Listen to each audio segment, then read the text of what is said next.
नमस्कार जय जगन्नाथ। आज आम कौ शक्तिपीठ जाइलु भिडटी को लास्ट टाइम देखिले आपण जानिपारे।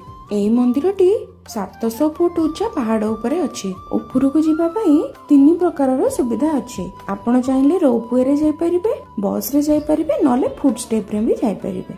आमे डिसाइड कलु गोटे नुआ एक्सपीरियंस नबु और रोपवे रे जिबु।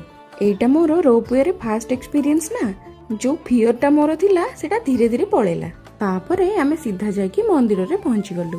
विश्वास करिवेनी सांग माने एई मंदिरर परिवेश एते सुंदर थिला, गोटे थर गले आपण बारंबार जीवा को इच्छा करिवे। तापरे आमे 2 जण जाई चंदन और सिंदूर रे टीका लगेलु। आमको जे एठी टीका लगे दउचंदी से हमटू किछि भी पैसा चार्ज करनथिले। आमे तांको जेतिकी देइथिलु से ताको खुशी रे ग्रहण करथिले। आपण माने समस्त भाबुथिबे मु एमिति कोन पई कहिली, किंतु आमे जो भी मंदिर जाइछु सेठी समस्त डिमांड करंती। सेते बेलकू समय हेलानी 12:30। बहुत जोर रे खरा होताए, तथापि आमे जाइकी लाइन रे ठिया होइकी मां को दर्शन कलु।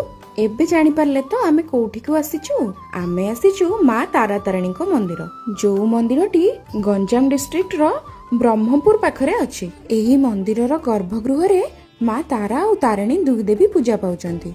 मंदिर बाहरी सारिबा परे एठी जणे माउसी दही पानी बिक्री करथुले। जेहेतु एते जोरे खरा होतला आमे भी सेठी टिके दही पानी टेस्ट करलु। टेस्ट फेस्ट किछि न देखिकी एते खरा रे मु तो ढक ढक करके पी गली, सेटा पुणी गोटे निश्वास रे। तापरे आमे जाइकी मंदिर चारिपट परिक्रमा कलु। आउ मांको पाखरे जे मानसिक करिथाए एठी आसिकी धागा सूत्र बांधे। जो माने दर्शन पे आस्तिले ए गच्छ छाइरे टिके बसी पड़थिले। तापरे आमे आसिलु एठी अन्न प्रसाद पाया पई। बहुत देरी हो जाइतिला, किंतु सेते बेलको प्रसाद भी थिला। प्रसाद रे अन्न, डाली, तरकारी, खट्टा, खीरी बहुत प्रकार आइटम थिला। आउ खाइबार क्वांटिटी मो प्लेट देखिकी आपण जानि पारुथुवे। आउ पेट ठंडा करिकी आमे चलिलु टिके बुलिबा पई। एई जो भ्यूटा आपण देखुचंती एटा मंदिर उपररू तळर भ्यू। एई जो पहाड़ उपरे मंदिरटा अछि, एई पहाड़र ना होची कुमारी हिल्स। जेहेतु एते दूर आसीचु आ फोटो वीडियो न कले हबो की, आमे टिके आम मेमोरी रखिया पई किछटा फोटो और वीडियो नेलु। एठी मु आपनको पूरा मंदिरर भ्यूटा देखौची, देखंतु केते सुंदर लागुची। एटा गोटे फेमस पिकनिक स्पॉट। जदि आपण एठी केबे जाई नाहंती तारे निश्चय जांतु। रहिली, धन्यवाद।